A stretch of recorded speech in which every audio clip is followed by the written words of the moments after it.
আসসালামু আলাইকুম রহমতুল্লাহি ওবরকাতুহু। সম্মানিত দর্শক, ডক্টর মোহাম্মদ ইউনূসের সরকারের ভবিষ্যৎ কি? তার কার্যকাল আর কতদিন অব্যাহত থাকবে? তিনি কি আজীবন থাকবেন? ৫ বছর থাকবেন? নাকি অতি দ্রুত একটি নির্বাচন দিয়ে চলে যাবেন?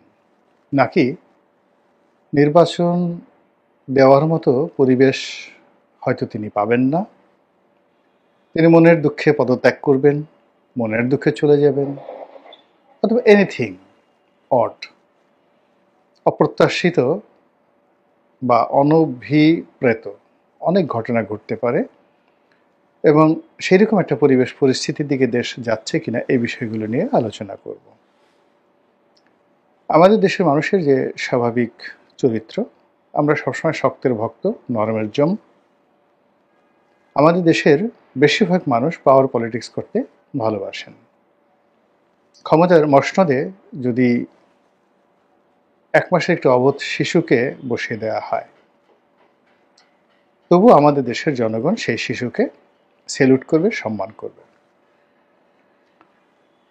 তো তারই ধারাবাহিকতায় ডক্টর মোহাম্মদ ইউনূস যখন ক্ষমতায় বসলেন, তখন তো আমাদের এই যে এজাহারে তাজাল্লুল, কারোর কাছে নত হওয়ার, অবনত হওয়ার এবং নিজেকে ছোট ভাববার কিংবা ছোট করার যে প্রবৃত্তি রয়েছে, আবার কন্ট্রাস্ট মানে ঠিক উল্টো দিকে যেটা রয়েছে, সেটি হলো অল অন এ সার্টেন, কোনো রকম কারণ ছাড়াই নিজেকে খুব বড় ভাবা, নিজেকে সব কিছুর ঊর্ধ্বে ভাবা এবং আমি সব কিছু পারি, আমার কাছে অলৌকিক ক্ষমতা রয়েছে, দেবত্ব রয়েছে, এরকম হঠাৎ করে কিছু মানুষের লম্ফ এবং ঝম্প আমাদের এই দেশে শুরু হয়ে যায়। তো এই যে শেখ হাসিনার পতনের পর একটি অদ্ভুত এবং একটি নতুন পরিবেশ পরিস্থিতি আমাদের রাজনীতি, আমাদের অর্থনীতি, আমাদের জীবন, আমাদের জীবিকা, আমাদের সমাজ ব্যবস্থা সব জায়গাতে রীতিমতো ছায়া ফেলেছে। ছায়া বললেও ভুল হবে, অপছায়া ফেলেছে। ফলে সব কিছু টালমাটাল, কোনো কিছুরই ধারাবাহিকতা কিন্তু এই সময়টিতে নেই। ফলে কি হলো, রাতারাতি ডক্টর মোহাম্মদ ইউনূসের একটি সমর্থক গোষ্ঠী দাঁড়িয়ে গেল এবং একেবারে অপ্রত্যাশিত সমর্থক গোষ্ঠী। আমাদের দেশের যে সকল ইসলামী বক্তা, যে সকল ইসলামিক নেতা, তাদের একটা বিরাট অংশ ডক্টর মোহাম্মদ ইউনূসকে ঘৃণা করতেন। বিরাট অংশ বলে ভুল হবে, বলতে গেলে সবাই। তাকে তারা সুদখোর বলে গালিগালাজ করতেন এবং এই গালিগালাজ করে তারা শান্তি পেতেন। আর আরেকটি অংশ ছিল এই আলেম ওলামাদের মধ্যেই যারা শেখ হাসিনাপন্থী, তারা গত 15 বছর ধরে এই মানুষটিকে পৃথিবীর সবচেয়ে একটা নিকৃষ্ট প্রাণী রূপে প্রমাণ করার জন্য যত রকম বিশ্রী এবং কুশ্রী গালাগাল দেওয়ার দরকার তারা সবই দিয়েছেন। কিন্তু অবাক করার ব্যাপার হলো যে ডক্টর মোহাম্মদ ইউনূস ক্ষমতা লাভের পরে হাতে গোনা 2-4 জন ইসলামী বক্তা অথবা তৌহিদি জনতার খুব অল্প একটি অংশ তাদের যে অতীতের কথাবার্তা সেগুলো তারা স্মরণ রেখেছেন। অনেকে চুপচাপ থেকেছেন বা রয়েছেন, বা অনেকে হালকাভাবে ডক্টর মোহাম্মদ ইউনূসকে একেবারে মোলায়েম স্বরে তাকে স্মরণ করিয়ে দেওয়ার চেষ্টা করছেন যে তিনি আসলে এইরকমই। কিন্তু বাকি যারা খুব উগ্র ছিলেন, ভীষণ রকম উগ্র ছিলেন, সে সকল লোক তাকে কেউ অলি আল্লাহ, তাকে কেউ এ যুগের সবচেয়ে বড় অবতার বা মুজাদ্দেদ অথবা আল্লাহর সবচেয়ে একটা বড় নেয়ামত, এইভাবে ওয়াজ করে, নসিহত করে, বক্তব্য দিয়ে মানুষের মধ্যে একটা সম্ভ্রম পয়দা করার চেষ্টা করছেন, যা কিনা বুমেরাং হয়ে যাচ্ছে। যারা এই সকল কথাবার্তা বলছেন তাদের গ্রহণযোগ্যতা কমে যাচ্ছে, জনপ্রিয়তা কমে যাচ্ছে এবং ওয়াজের ময়দানে তাদের যে গ্রহণযোগ্যতা ছিল এবং তাদের যে একটা ভ্যালু ছিল, ফেস ভ্যালু ছিল, এটাও কিন্তু মারাত্মকভাবে কমে যাচ্ছে। এইগুলো একটা গ্রুপ। দ্বিতীয় আরেকটি গ্রুপ হলো যে এখানে কিংস পার্টি গঠন হচ্ছে। পাকিস্তান জামানাতে আইয়ুব খানের আমলে যেভাবে বাংলাদেশে একটার পর একটা শিল্প কলকারখানা গঠিত হতো। বলতে গেলে প্রতিদিন দুটো করে ভারী শিল্প, 10 বছরে প্রতিদিন দুটো করে ভারী শিল্প এই পূর্ব বাংলায় 1958 থেকে 68 পর্যন্ত এই 10 বছরে এই প্রতিদিন দুটো করে গড়ে ভারী শিল্প স্থাপিত হতো বলে বিভিন্ন লোক বলার চেষ্টা করেছেন। অর্থাৎ তখন শিল্প কলকারখানা ব্যবসা বাণিজ্য উন্নয়নের রীতিমতো জোয়ার বয়ে গিয়েছিল এবং 1968 সনে তিনি উন্নয়ন দশক পালন করেছিলেন তার ক্ষমতার সেই 10 বছর পূর্তি উপলক্ষে। তো এখন সেই উন্নয়ন দশকের মতো করে এই জমানাতে কিংস পার্টি গঠন হচ্ছে প্রায় প্রতিদিনই, এবং অদ্ভুত অদ্ভুত সব মানুষ, অদ্ভুত অদ্ভুত সব নাম, অদ্ভুত তাদের কথাবার্তা এবং অদ্ভুত তাদের পোশাক এবং পরিচ্ছদ। এই মানুষের সঙ্গে ডক্টর মোহাম্মদ ইউনূসের কোনো যোগাযোগ আছে বা তার সরকারের বা গোয়েন্দা সংস্থার কোনো যোগাযোগ আছে, এই কথা ভাবতেই গা কেমন যেন একটা শিরশির শিরশির করে ওঠে।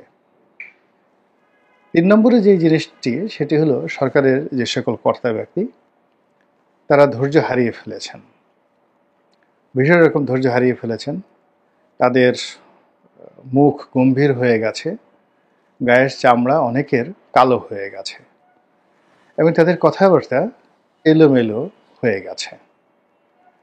তো এরকম একটা পরিস্থিতি যখন তৈরি হচ্ছে, সেই পরিস্থিতিতে এই সরকারের 5 বছর কন্টিনিউ করা কিংবা এই সরকারের আজীবন ক্ষমতায় থাকা কিংবা কিছু না হোক 2 বছর 3 বছর থেকে একটা নির্বাচন দেওয়া, এটা বলতে গেলে দুরূহ একটা বিষয় হয়ে দাঁড়িয়েছে। এগুলো সব ভাবের কথা। আপনি যদি ভাবের কথা বাদ দিয়ে একেবারে রূঢ় বাস্তবতায় আসেন, সেই রূঢ় বাস্তবতা হলো যে আপনাকে আপনার লিমিট জানতে হবে এবং বুঝতে হবে। ব্যক্তি জীবনে এবং রাজনীতিতে যখন কেউ লিমিট ক্রস করে তখন আর সে সেখানে থাকতে পারে না। অবস্থা দৃষ্টি মনে হচ্ছে যে সরকার এবং ডক্টর মোহাম্মদ ইউনূস বেসিক্যালি নিজেকে এখন একটি আনলিমিটেড কোম্পানি বানিয়ে ফেলেছেন। তার মনে হচ্ছে তিনি অনেক সুন্দর কথা বলতে পারেন, তার মনে হচ্ছে তিনি মহাকাশ পাড়ি দিতে পারেন, তার মনে হচ্ছে তিনি আরো অনেক কিছু করতে পারেন। এর ফলে কি হচ্ছে, তিনি যে জিনিসটি জানেন না, যে জিনিসটি বোঝেন না এবং যেটা তার কর্তব্য এবং ধর্তব্যের মধ্যে পড়ে না, এই বিষয়গুলোর সঙ্গে তিনি জড়িয়ে গেছেন এবং তার কাছে মনে হচ্ছে যে এই কাজগুলো করলে দেশে হয়তো ভালো হবে, তিনি অমরত্ব লাভ করবেন। আর তার চোখে উন্নত বিশ্বের যে যাকে বলা হয় ঝকঝকে তকতকে রাস্তাঘাট, পরিপাটি বিমানবন্দর, শুনশান যে একটা বাহ্যিক অবস্থা এবং মানুষের যে নির্ভর জীবন, এটি তার মন এবং মস্তিষ্কে রীতিমতো ভর করেছে। ফলে খুব অল্প সময়ের মধ্যে তিনি এই বাংলাদেশকে সিঙ্গাপুর বানানোর জন্যে কিংবা নিদেন পক্ষে মালয়েশিয়া বানানোর জন্যে তিনি চেষ্টা করেছেন বা চেষ্টা চালিয়ে যাচ্ছেন বা পরিকল্পনা করেছেন। এটা অনেক ইতিবাচক অর্থে আমি এটা ধরলাম, কিন্তু এটা যে সম্ভব নয়। এটি যদি তিনি লি কুয়ান, সিঙ্গাপুরের যিনি ফাউন্ডার ফাদার, তার জীবনে পড়তেন, তার ভিডিওগুলো দেখতেন এবং তার কথাবার্তাগুলো শুনতেন, তিনি 60-এর দশকে যখন রাজনীতি শুরু করলেন এবং 70-এর দশক থেকে তিনি যখন সফল হলেন, সেই সফল হওয়ার সময় তার যে অভিব্যক্তি, তার যে বক্তব্য, তার যে কথা, এই বিষয়গুলোর সঙ্গে যদি ডক্টর মোহাম্মদ ইউনূসের 1980 সনের যে যৌবন, তার যে তৎপরতা, এগুলো তুলনা করা যেত বা তাকে যদি ওই অবস্থায় পাওয়া যেত, তাহলে হয়তো লি কুয়ানের যে সংগ্রামের সঙ্গে ডক্টর মোহাম্মদ ইউনূসের এখনের যে সংগ্রাম, এটি কিছুটা হলে সম্ভব হতো। দ্বিতীয়ত, লি কুয়ানের যে আত্ম উপলব্ধি, তার যে বাস্তব অভিজ্ঞতা, এটি তিনি রাজনীতি থেকে অবসর নেওয়ার পরে যখন মিনিস্টার মেন্টর হিসাবে দায়িত্ব পালন করলেন, ওই সময়টাতে তিনি শুধু সবার সমিতি সেমিনার করতেন, ওই সময়ের বক্তব্যতে তিনি যেটি বলেছেন যে সিঙ্গাপুরের যে মডেলটি এখন রয়েছে এটি গুজরাটে হবে না। আবার একই কথা মিস্টার নরেন্দ্র মোদী বলেছেন যে তিনি গুজরাটের কিংবদন্তির উন্নয়ন সাধিত করেছিলেন, কিন্তু বৃহত্তর ভারতবর্ষে গুজরাট মডেল কোনো অবস্থাতেই বাস্তবায়ন সম্ভব নয়। তো কাজেই যারা তাকে নিয়ে খুব বেশি আশা করেছিল তাদেরকে নরেন্দ্র মোদী বলেছিলেন যে আমাকে আমার মতো চেষ্টা করতে দেন, আমি এই ভারতবর্ষে বা এই দিল্লিতে অতীতে যা কিছু হয়েছে তাদের সে খুব বেশি ভালো কিছু করতে পারবো বলে আমার কাছে মনে হচ্ছে না। এটা হলো তার প্রাজ্ঞতা। একইভাবে সিঙ্গাপুরের যে লি কুয়ান, তিনিও তার যে পরিণত বয়সের যে বক্তব্য, তিনি বারবার বলেছিলেন যে একটা ছোট আইল্যান্ড, সামান্য কিছু মানুষ এবং ভৌগোলিকভাবে এরকম একটা সুবিধাজনক অবস্থা পেয়ে আমি যে কাজটি করতে পেরেছি এটি অন্য ভূখণ্ডে আমি পারতাম না। দ্বিতীয়ত আমি যে সময় পেয়েছি এবং আমি যাদেরকে সহকর্মী হিসাবে পেয়েছি এটাও সফলতার একটা মানদণ্ড। তো সেই দিক থেকে ডক্টর মোহাম্মদ ইউনূস এখন যে সময়টি পেয়েছেন এটি বড় বেয়ারার সময়, অসময় তার জন্য এবং আমাদের সকলের জন্য। দ্বিতীয়ত তার যে বয়স, এ বয়স ভীষণ রকম তার জন্য একটা বোঝা। প্রতিদিনই তিনি দুর্বল থেকে দুর্বলতর হচ্ছেন এবং তার যারা বন্ধুবান্ধব আপনজন এর বিরাট অংশ আলটিমেটলি কবরে চলে গেছেন। যারা জীবিত আছেন তাদেরও একটা বিরাট অংশ হতাশ হয়ে সারাদিন পার্কে ঘুরে বেড়ান, নেতিবাচক চিন্তা ভাবনা করেন, অনেকে ধর্মকর্ম করেন, অনেকে বাস্তব জীবনের যে ব্যর্থতা স্মরণ করে সেই নানা রকম খিস্তি খেয়ে পড়তে থাকেন। আর অবসর সময় তারা মানুষের সাথে ঝগড়া করেন, বুড়ো মানুষের যা হয়।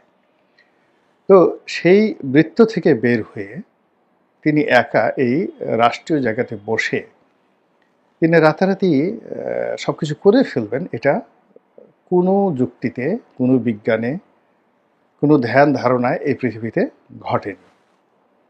এই বাংলাদেশে ডক্টর মোহাম্মদ ইউনূসের চাইতে হাজার হাজার গুণ উঁচু মার্গের মহামানব ছিলেন। পাল বংশ 400 বছর এই বাংলা শাসন করেছেন এবং এই বাংলার এখনের যে ভূখণ্ড তার কম করে হলো 20 গুণ বড় ভূখণ্ড, অর্থাৎ বাংলা, বিহার, উড়িষ্যা, তার সঙ্গে সঙ্গে ভারতের যে 7 সিস্টারের বিরাট অংশ, এইগুলো মিলিয়ে অর্থাৎ এখন বাংলাদেশের যে ভূখণ্ড তার চেয়ে 20 গুণ ভূখণ্ড 400 বছর ধরে পাল সম্রাটরা শাসন করেছেন। সেন সম্রাটরাও ঠিক একই শাসন করেছেন। হর্ষবর্ধনের সময় এই বাংলাকে কেন্দ্র না করলে উজ্জয়িনী কে কেন্দ্র করে তিনি একটা বিরাট সাম্রাজ্য গড়ে তুলেছিলেন। তারপর শশাঙ্কেরও একই অবস্থা, সেই 600 শতাব্দীতে, মানে মোহাম্মদ রসুল্লাহ সাল্লাল্লাহু আলাইহি সাল্লামের জমানাতে। এরপর সুলতানি আমল, মুঘল আমল, ইংরেজ আমল, এই বাংলায় বহু বড় বড় মানুষ এসেছেন। এমনকি পাকিস্তান জমানাতেও এই বাংলাতে গভর্নর হিসেবে, প্রধানমন্ত্রী হিসেবে অনেক বড় বড় মানুষ দায়িত্ব পালন করেছেন শুধুমাত্র পূর্ববঙ্গে। এখন তারা যে কাজগুলো পারেননি বা তারা যে কাজগুলো করেননি, তো সেই কাজগুলোতে হাত দেওয়ার আগে তাকে 1,33,000 বার, অর্থাৎ ডক্টর মোহাম্মদ ইউনূসকে 1,33,000 বার ভাবতে হবে। আমাদের দেশে আপনি যদি রাতারাতি খুব জনপ্রিয় হতে চান এবং সব কথায় তালি পেতে চান, প্রশংসা পেতে চান, বিশ্বাস করেন আপনি এই জিনিসগুলো পাবেন না। মানুষকে খুশি করার জন্য যদি আপনি খুব চেষ্টা করেন তাহলে মানুষ খুশি হবে না, বরং বিক্ষুব্ধ হবে। মানুষ যে জিনিসগুলো আপনার কাছে আশাই করে না সেই জিনিসগুলো মানুষকে দিয়ে যদি আপনি মনে করেন যে খুব বড় কিছু করলাম, তাহলে আপনার কপালে দুর্ভোগ আছে। শেখ হাসিনাকে দিয়ে চিন্তা করেন, এই মেট্রো রেল, রূপপুর পারমাণবিক কেন্দ্র, পদ্মা সেতু কোনো কিছুরই দরকার ছিল না। এই কাজ করতে গিয়ে তার অহংকার বেড়েছে, এই কাজ করতে গিয়ে সরকারের দুর্নীতি বেড়েছে, ব্যাপ্তি বেড়েছে, দলের মধ্যে সুবিধাভোগী শ্রেণী তৈরি হয়ে গেছে এবং তার যে মূল রাজনৈতিক যে থিম এটার থেকে তিনি সম্পূর্ণ আলাদা হয়ে গেছেন। ফলে কি নির্মম এবং নিষ্ঠুরভাবে সেখান থেকে তাকে চলে যেতে হয়েছে। তো ডক্টর মোহাম্মদ ইউনূস এবং তার যারা সহকর্মী, তারা মূল্য নিয়ন্ত্রণ করতে পারছেন না, সরবরাহ ব্যবস্থা ঠিক করতে পারছেন না, ব্যবসা বাণিজ্য ঠিক করতে পারছেন না, মানুষের দৈনন্দিন জীবনে নিরাপত্তা দিতে পারছেন না, মব ঠেকাতে পারছেন না, এমনকি নিজেদের বাসস্থান যমুনা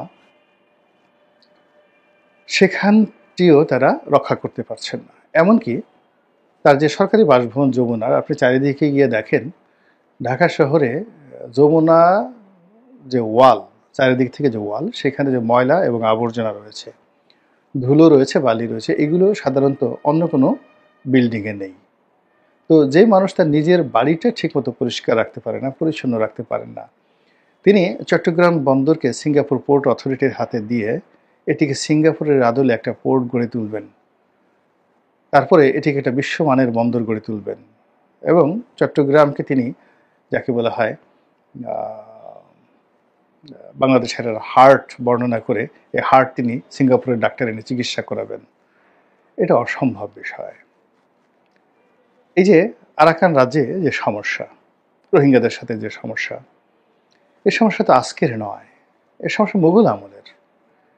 শায়েস্তা খান যে সমস্যার সমাধান করতে পারেননি, তার ছেলে বুজুর্গ উমেদ খান যে এই সমস্যার সমাধান করতে পারেননি।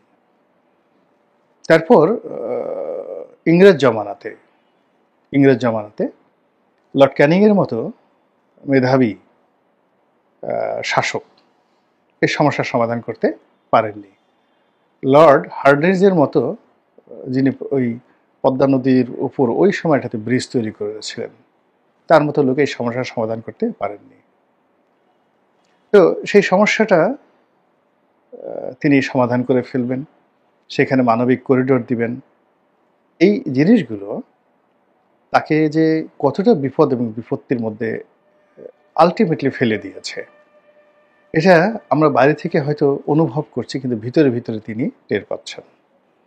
এর ফলে আমার কাছে মনে হচ্ছে যে সরকারের যে দম, সেই দম মানে শক্তি, তাগত, এই জিনিসগুলো ক্রমশ ফুরিয়ে আসছে। এরপরে সরকারের যে প্রাণ শক্তি যেখান থেকে আসবে, অর্থনৈতিক ব্যবস্থা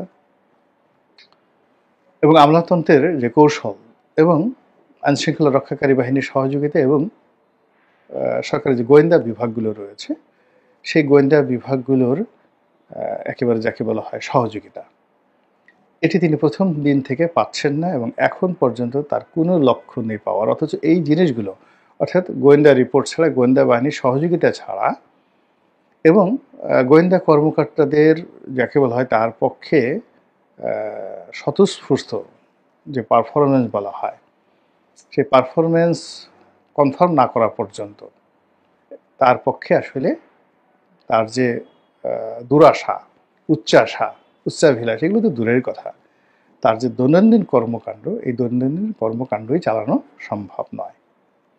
তো যাই হোক, তিনি বয়স্ক মানুষ, সম্মানিত প্রবীণ মানুষ, জীবনের অনেক অভিজ্ঞতা তার রয়েছে, অনেক সফলতা রয়েছে, তার মতো তিনি করবেন, তার মতো তিনি চলবেন। আমরা যারা বাইরে আছি, আমরা যা দেখছি, আমরা বলছি, যার ভালো লাগছে শুনছেন, আর যার ভালো লাগছে না তারা বিক্ষুব্ধ হচ্ছেন, শুনছেন না। এটাই গণতন্ত্র। মহান আল্লাহ আমাদের সবাইকে হিদায়াত দান করুন এবং হেফাজত করুন। আসসালামু আলাইকুম ওয়া রাহমাতুল্লাহি ওয়া বারাকাতুহু।